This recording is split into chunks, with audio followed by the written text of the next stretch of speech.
So today I'm trying to find a loose ground in our electrical cables in our farm. The one going to the house, we've been noticing lights dimming a lot, and when I check different circuits on one side of the panel, the one side of 220, I have 110 volts, and then on the other side I got 135. So pretty sure that it's unbalanced because of a grounding issue. So this large cable here is the one feeding this panel, and then from here we go out to various lights and other buildings through the yard. There's 120 here and 120 here, 240 between the two, and here's the ground lug down here. So obviously I've got the power off. This is the main one coming in to feed this panel, the main ground going to here, into here. And you can see that all these screws are metal screws in an aluminum ground lug, and being dissimilar metals, and then you've got the copper wires in there. I found that I've got too much corrosion in here, and I don't have a good connection right here on this lug coming from the main ground from the main service.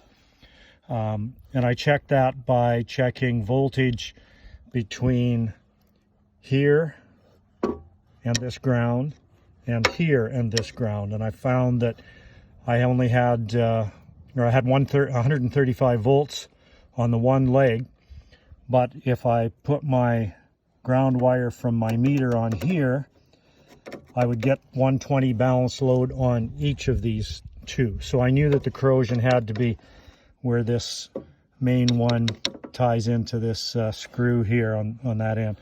Now I tried heating that lug, WD-40, and I just can't get that screw to move. So I'm just going to get rid of that thing. It's too much corrosion in there already, and I don't like those metal screws.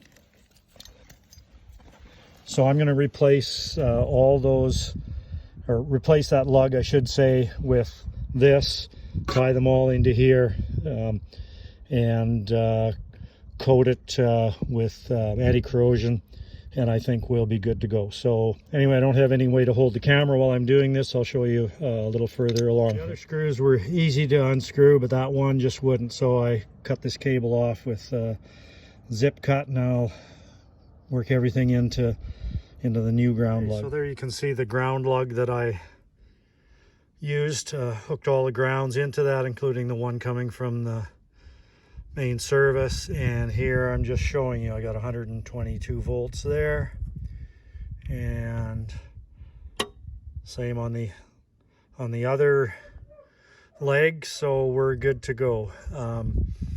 So just to reiterate, I started back at the service to make sure that I had 120 volts on each leg, and it wasn't till here that I found the spot where I had 135 on one leg and 110 on the other. So cleaning up these ground cables, connecting them all together here on this one lug, we are good to go again, and we've got even voltage on each one.